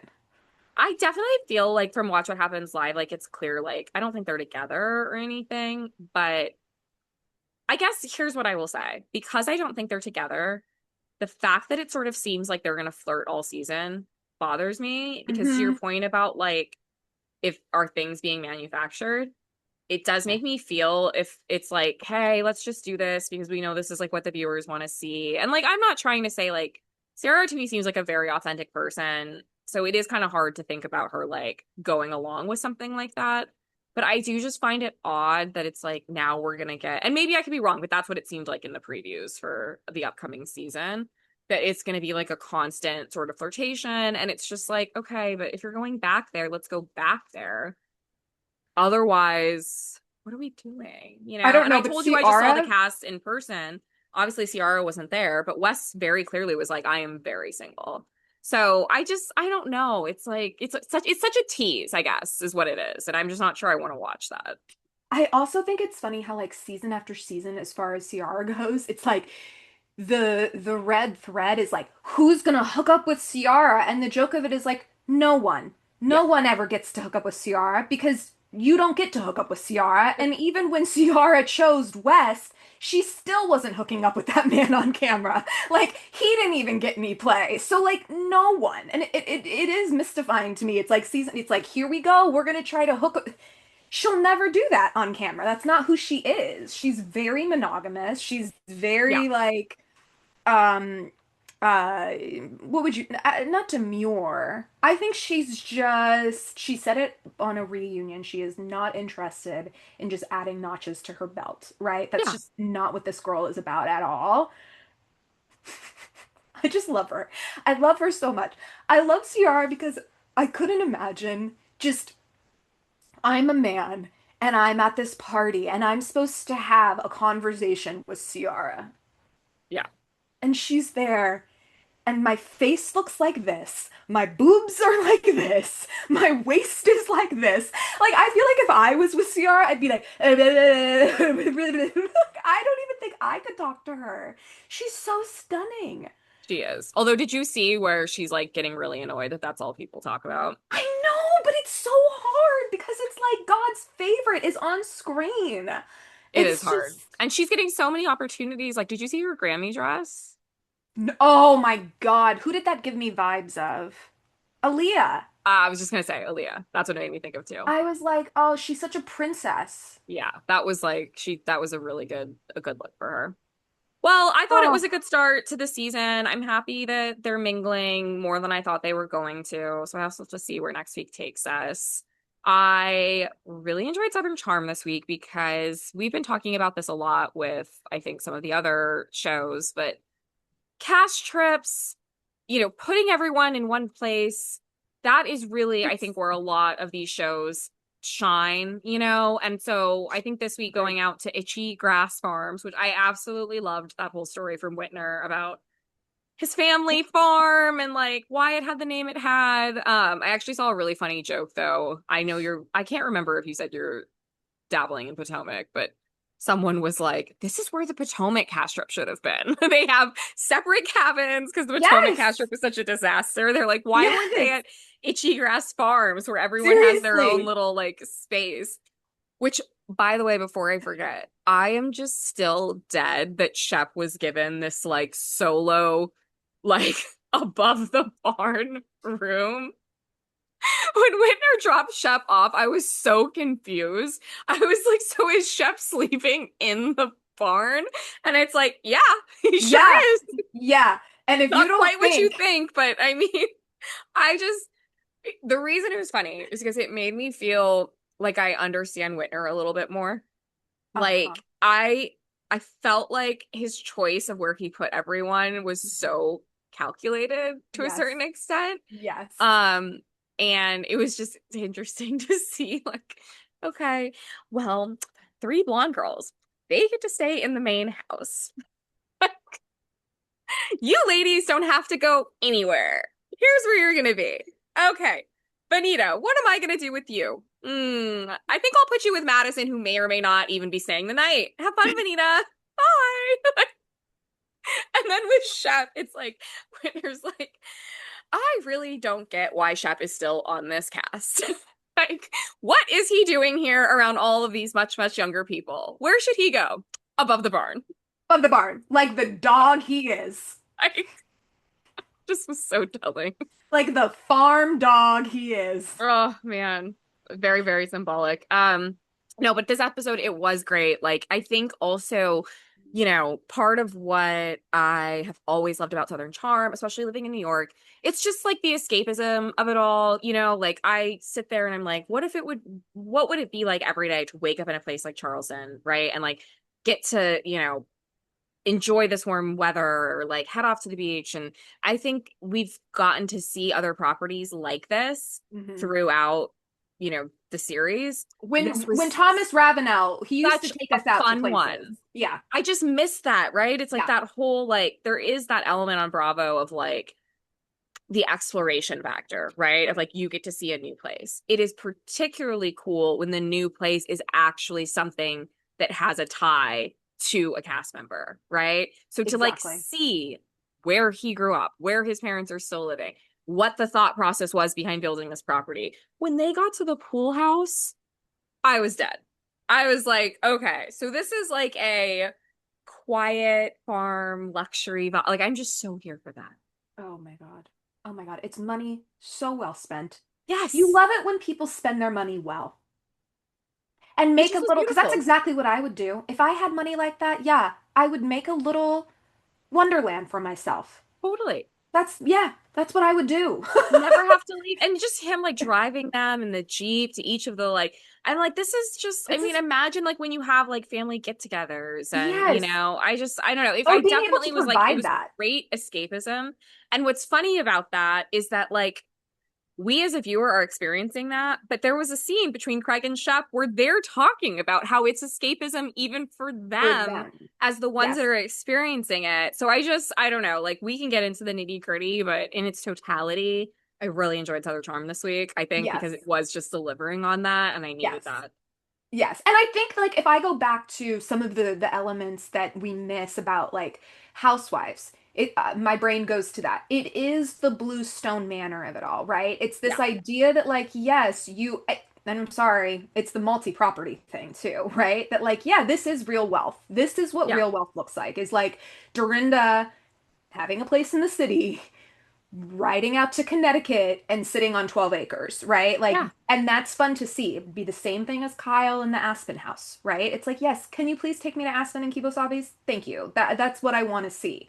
I think Yeah. that worked really well too in the Netflix spinoff with Mauricio and the daughters. They need to revisit that because it was giving that. They did a lot of like Colorado work, right? Where you got to see their inner life like that. I would be interested in that. But yeah, Southern Charm, what do we think of the Charlie and the Craig of it all? So I felt like for me with this episode, I am officially already bored of this whole Yeah. relationship. I feel Yeah. like, and that is where again I would say Watch What Happens Live complicates things for viewers. And it's because obviously in order to make Watch What Happens Live interesting, they have to talk about what's happening in the present because Watch What Happens Live is happening in the present. Yet the whole focus is talking about things that happened in the past. We know that Charlie and Craig are not together.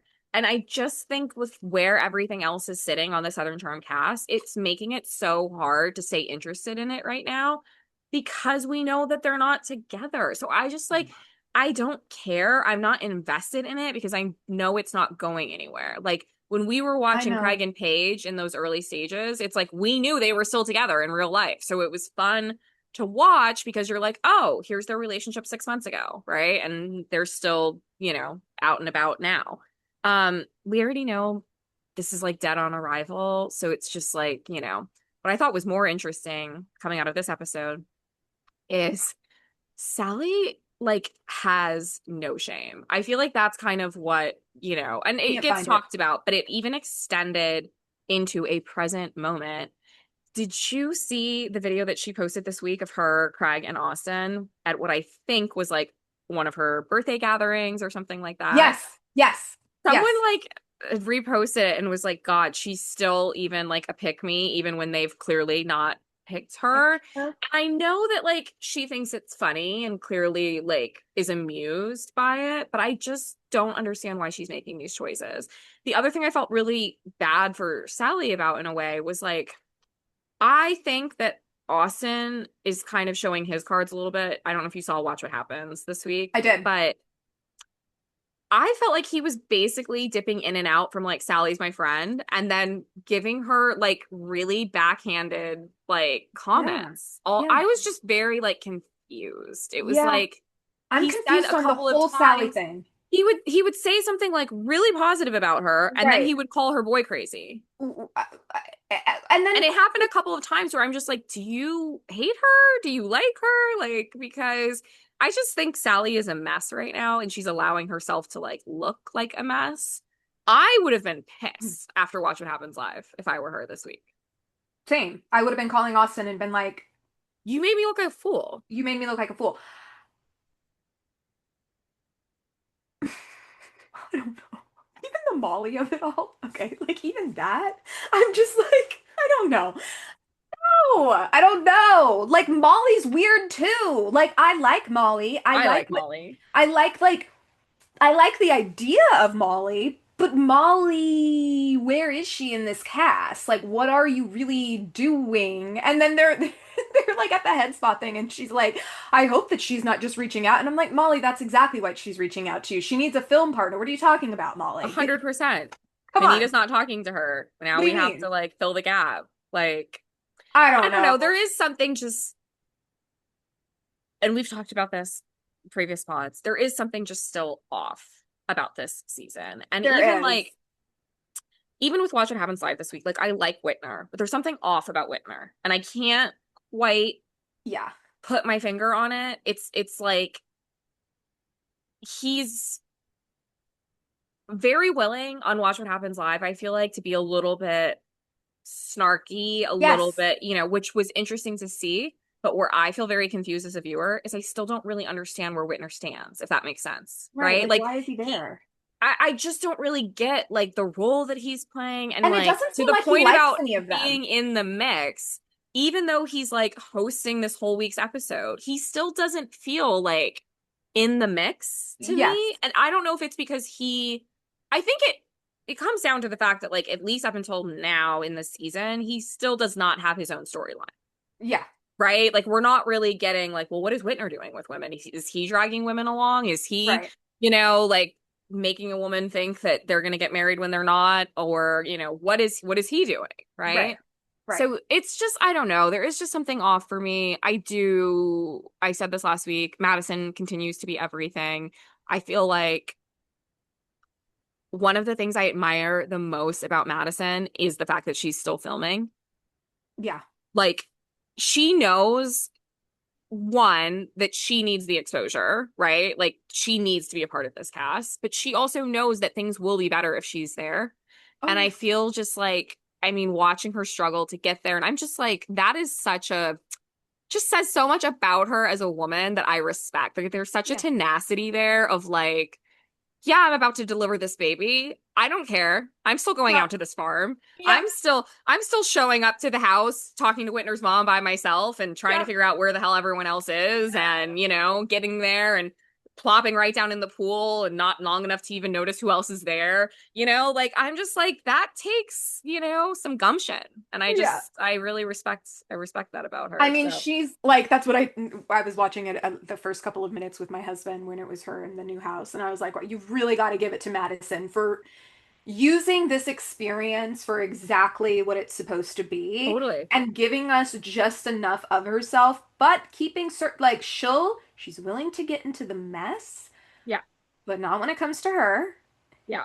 And usually that doesn't work. Usually people get annoyed with that behavior, but because of this relationship that she has built with Austin, that is her saving grace of not having to have Brett on film. And that was really Yeah. smart because what she needs is a male counterpart because Yeah. people want that from her knowing that she has one. And she's like, yeah, I'm not going to give you one. I'll give you Austin again, recooked in a different format. I also think that she is getting a huge pregnancy pass and she knows it and she's Yeah. also milking it because one of the Yes. other things that I've loved that she's doing this season is she is not holding back on any of the things that she's been told not to share. Oh, There have because what been is so Austin going many to do? scenes where she's like, or even Sally, like trying to figure out, oh, is Austin still with his girlfriend? Vanita like wouldn't tell Sally. Madison sits down in the pool. Oh yeah, no, that's not a thing. Yeah, Like exactly. Exactly. not only that, Madison's response was, yeah, Austin told me he was like not going to tell anyone. But I'm telling you, same thing with Audrey. It's fodder Like for the she just episode.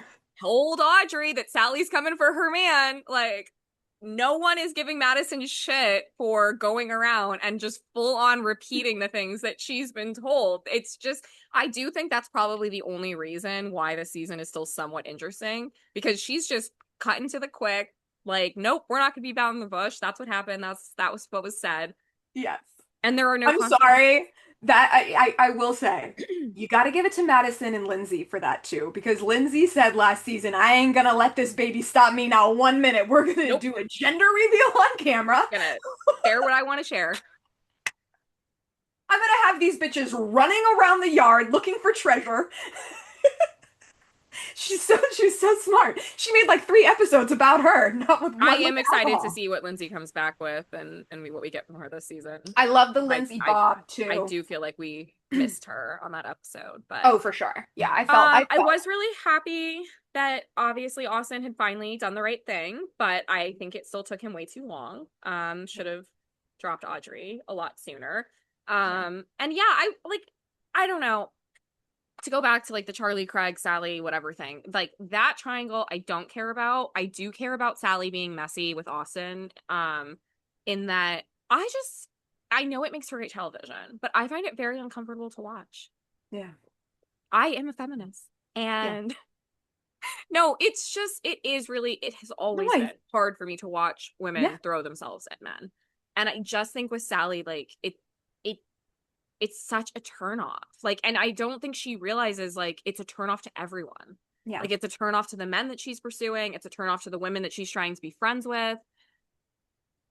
I think she's probably gonna have a hard time watching this season because of that reality. But it's like even where we're going now with like Audrey and Austin being over and like now clearly Sally having a path, like I'm not really looking forward to that because it's just No. like she has I don't listen, like I don't want to be so rude as to say she has no self-respect, but that is how it comes off. Hmm. And for me personally, it's awkward to watch. So like already some of the jokes that she's making to Rawson, it's just like, girl, come on, just like have just a little bit less desperation. There is, and I think you are probably the same way. This is why I can't watch The Bachelor. It's that Yes. same thing where I'm just like, "You guys, this is Like, no why man are is worth you all of putting yourself on this." the level to compete for a man?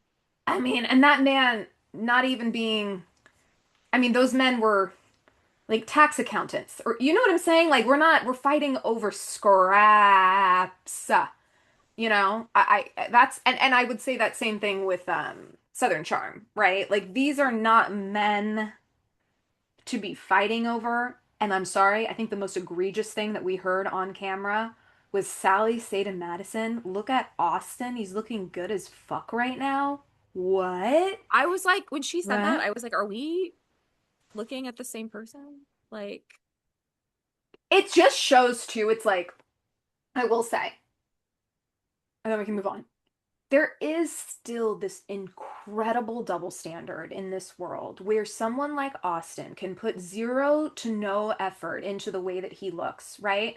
And yet Sally is like to the nines. Boobs have been done, face yeah. is done, hair is done, right? And we're supposed to be lusting after these men who don't put even an ounce of effort in. And I do still think like that is so. And then you see, oh, I love a dad bod. It's like, do you?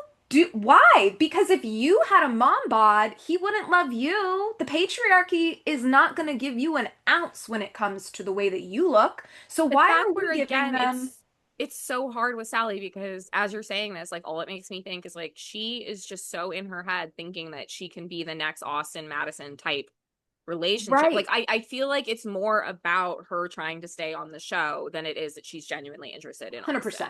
I feel like she's like, if I could leverage myself into being in a relationship with him, we could be for a moment in time the star couple or whatever it might be, right? And she's seen Yeah. too what's happened with Paige, right? And like she's gotten more successful since being in a relationship. Not to say that's why. I don't think Craig had anything to do with that, but Right. it helps elevate your exposure, of course, right? And I do think that to your point, like I don't think she's actually even that attracted to him.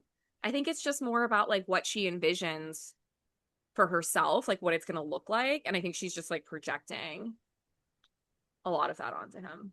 But I also think too, like the last thing that I will say, a lot of this is like, I guess, okay. Sometimes I do wonder what the end game for any of these people is, though. Yeah. Like taking like Bravo aside, Mauricio, perfect example. It's like, okay, but that's a thing. He's built an agency. He's doing real work. Take away everything he built on the show, he would still be a real estate agent. And he like did that. Like, Yeah. he has a license, is what I'm trying to say. I do wonder with someone like Austin, like if you're unwilling to work, if your entrepreneurial endeavor failed in Trop Pop, then when you're off of this show, you're just waiting for your inheritance. At that point, I mean, that's what he's Yeah. doing, and that's what Shep has done too, right? Like Shep has gotten some inheritance, I'm sure, because just that you can tell that he has, Yeah. right? And now he's probably like waiting for the last half of it. And that's the only part that I guess doesn't, if I'm Sally and I'm looking at an Austin taking everything away, I'm thinking to myself, how is this man going to continue to add to our household in 10 years? What Yeah. does 2037 look like? He's still on Bravo? I don't think Making she what? thinks about that. I don't think That's she what I'm thinks about saying. Like, I don't think any of them think about that. And it's the one, sorry, it's the ones who are thinking about it that it's no mystery to me why they're off. Like, look at Paige. Paige has Yeah, been thinking about this since the moment she stepped foot on Summer House. She was totally. thinking, how do I ping pong, ping pong, ping pong? Craig, Whitney, I guess, already has his money, right? But like all of these people, and then you have people like Sally that it's like, Sally, get it together. You've been now on, they You're like, what's the Bravo, roadmap? No, there was actually, I was going to you send were it to on you. I don't Southern know where it Hospitality. was. There was a huge article, I can't remember where it was, but there was like a big article recently about how many Bravo celebrities have leveraged the platform into businesses. And it was basically in a positive way how successful they've been. So I Yep. agree. It's like, I think you can kind of tell who's thinking long term and who's not, and also who doesn't have to your point, right? Because I think like with or without the show, Shep's going to be fine with or And I without. think that's Craig's biggest point. Like, I think we're all kind of wondering, to me, this is what my read. I think we're all wondering what is really going on with Craig and Austin. My read actually is I think Craig loves Austin. I think Austin loves Craig. I think Craig loves Austin and sees what I'm talking about. That what Yeah. are you going to be doing in 2037, right? Because the podcast didn't work with me. The Trop Pop isn't working. And I do think for Craig, what he's trying to tell Austin is like, bro, you're spending so much time thinking about me. You've spent no time in the last 3 seasons thinking about you. You've allowed your storyline to be my Yeah, storyline. totally. You're staring down the barrel of not getting signed next season, bro. I'm trying to help you understand it's time to start getting your own storyline. And Austin's not taking that at all. All he's hearing is like what he wants to hear out of it. And I think that this is the thing about Bravo. I don't know if you saw, I know we're not going to talk about Shaw's, but it was really interesting because Reza was on this podcast and he was talking about like the last season of Shaw's, right? He's got his stylist, he's got his outfits lined up, he's got his shampoo line, and he gets the call and they're like, we're going to take a break. Yeah. He's like, I walked around Beverly Hills for 2 weeks in a daze. Like, what am I going to do if I'm not a Shaw? And Yeah. I was thinking to myself, like, and what What's have the you been doing, business? Reza? What is the Nothing. business plan? Waiting for them to put you back on the television. Yeah, and which I mean has now now for him. But no, it's true. I think if you were going to subject yourself to the platform, you should also have a plan for how you're going to exploit it. You That's how have I to feel. exploit it. Otherwise, I just don't know why you would. It's not worth it. And that's what Amanda's on Real Housewives of Beverly Hills is trying to do. I think that's what we're seeing, right? We're Is seeing that all what of we're these seeing? people. Well, Oh, she's Rhinestoners, trying. I just want to say, like, I felt inspired to wear my Dorit shirt today because, and this is, I'm just gonna show it off. You can see everyone should recognize this very iconic scene.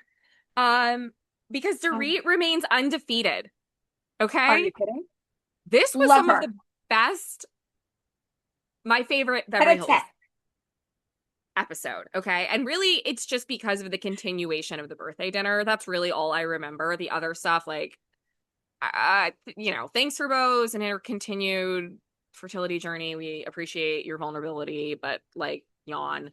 The end of this birthday dinner, like the dialogue. I had to rewind it, Me actually. I too. went back a couple of times because I got so lost in how good the back Mm, and forth and the interjections from everyone. Like, mm, I want to just credit Dorit with her evolution in mhm. that she and even like with this season, what I think is really interesting is that she's definitely very angry, as she Hmm. deserves to be, and there is a lot of rage there. But Hmm. I think where she's really come a long way is like someone has been giving Dorit like conflict resolution classes or something like that. Like I felt like she navigated the conversation with Amanda and then also Kyle expertly. Like she Expertly. just has found this way. It's like it's almost like she's going into like a Zen place. That's how it felt to me, where she is Yep. somehow like Yep. because I find it interesting too, like I think a lot of the rest of them in having a conversation like that, even if they were doing a good job of trying to be calm, their edge always comes out, right? Like that's what we watch Housewives for. Is like even when it's civil, there's still that little like like undercut, right? And it's not to say that Dorit did not eventually get there when she brought up the cult comment, but I would say up until that point, there's no edge. She's just so like composed and how she's speaking to you. And I just felt like if I were Amanda, I would have been quaking in my boots on the other side of that conversation. No, It's the I word know. choice, it's the delivery. Like Dorit is just on her game right And now. she is And so, and it does, and I've said this to you about love. Dorit before, is that there is something about Dorit where you read one thing off that surface, and then you fly her to Italy and she's cutting up with people in Italian, and Totally. you do realize there are so many more layers to Layers. Dorit than we So can many. really understand. And listen, for me, loved that scene, loved those moments, everything that you just said, cosine, cosine, cosine. For me, I was like, thank you, Bose. I finally Yes. have seen in Bose one thing I will say. Bose really helped in that conversation. And she helped by just what Bose does very well is make you feel like a complete idiot without saying very much at all. And I have always had a little bit Rhinestoners, it's probably time to admit that Bose and I did work at Uber together, and I did design her office there. No big deal. We can get into that later. But I guess there always has been a question for me around because I am not C-level at these companies, and at Uber she was C-level. She was the chief brand officer at the time that I was there.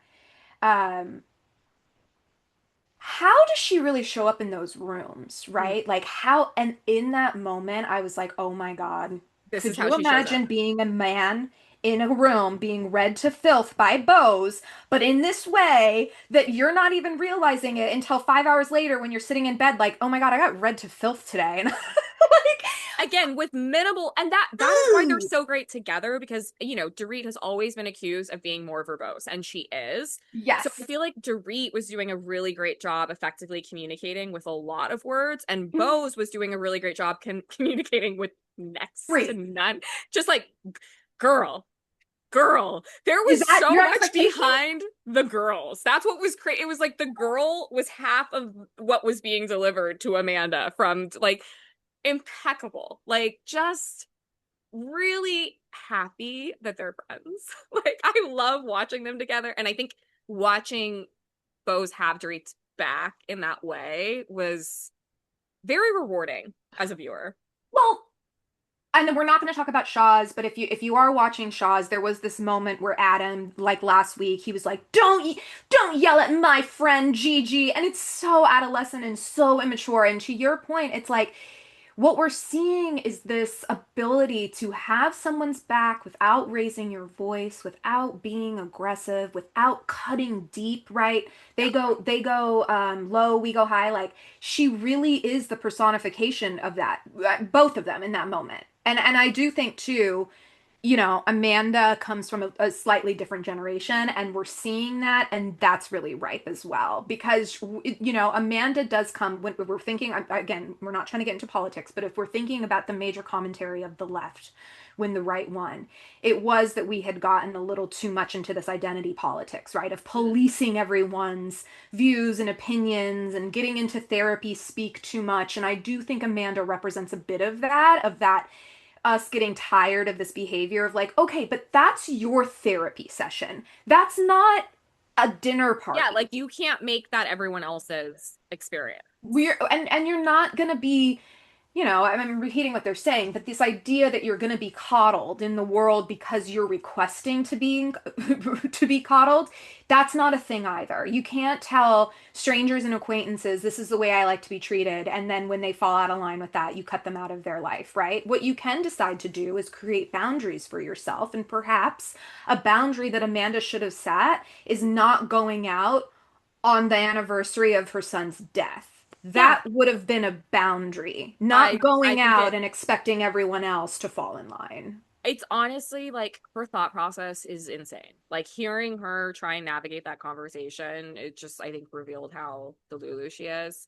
I know we've been talking about this week to week, but last night for me too was also just another um reminder of how great an idea it was to cast Rachel. So she Yeah, is can't believe they got her. honestly like sort of carrying what's happening in the season a little bit right now. Uh-huh. Purely because, not so much I would say because of what she's sharing about her personal life, more because, you know, when you have a cast that for the most part aren't have been filming together a while, the benefit of a new housewife is that they hold up a mirror to the previous cast, right? Of like, here's what I see. That was very much like Bose's role when she started, right? Like, here's what I see, here's what I observe.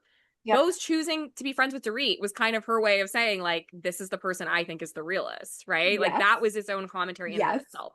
So, Rachel is new. We have a new mirror to be held up, everything now through the lens of Rachel Zoe. So And cute. I obviously, as a huge Dorit fan, am not mad at the fact that that mirror is reflecting positively for Dorit. So true. I do like Kyle. I have always liked Kyle, but I also think Kyle is problematic. And watching Kyle have to watch Dorit now also be offended by Rachel Zoe, who we know is probably not friends with with Kyle for a reason, as we talked about on the Mm-hmm. first episode. That Mm-hmm. clearly they've been in the same circles, but there's not a friendship there. Yet Rachel's very close with Kathy. So there Right. is a reason that Kyle and Rachel do not hang out, okay? Yep. And now we're watching Rachel side with Dorit too. Like that moment I was like, God, it must really suck to be Kyle right now. Yeah. Like You're in a be little bit of an island if you're Kyle, and your buoy or your whatever is your life raft is Sutton. Yikes. which I'm surprised Sutton got an invite to the Dorit and I uh mean, hangout. I was like, what is happening? I what was like, Dorit said wasn't even that bad. I'm like, thank you, Sutton. You can sit down now. Thank you. No I one did popped your appreciate, buzzer. yeah, I do appreciate that Sutton's sort of like speaking up a little bit more, but that was honestly Top probably tier. some of the best Bravo television I think we've Yeah, had in the last few weeks. So no, it was really good. I'm here for it. I'm here for some of the alliances that seem to be forming. Um, one more thing I want to say about Rachel and why she's working so well for me. She is such a fully formed person that there's not much they can spin Mhm. around her, And she never right? takes the bait.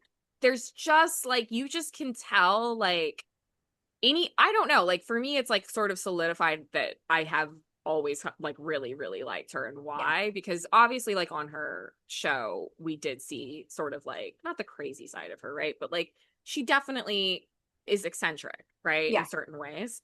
But just to see like who she's sort of like grown into, I Hmm. guess, and like the confidence that she has as a woman, it is really fun to watch. And so I am It is. enjoying her as an addition. It is. It's But it like, does feel like all hell is about to break loose. oh, and I will say just to that too, because okay, levels of insecurity are different and confidence are different amongst this group.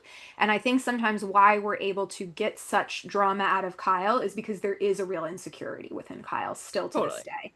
Whereas to your point about Rachel, she's unflappable, right? She knows who she is. She's not easily intimidated. And so yeah, it is gonna be it's kind of like Erica, right? Where it's like when you finally do get Erica to pop, that's why it's giving those scenes because she doesn't ever pop, Yeah. right? Okay. And I don't know if you noticed this too, but what is going on with Maurizio appearing on every single No, like no. Real What are Housewives we? franchise? We just had him on Potomac. Now last night he pops up on Shaw's.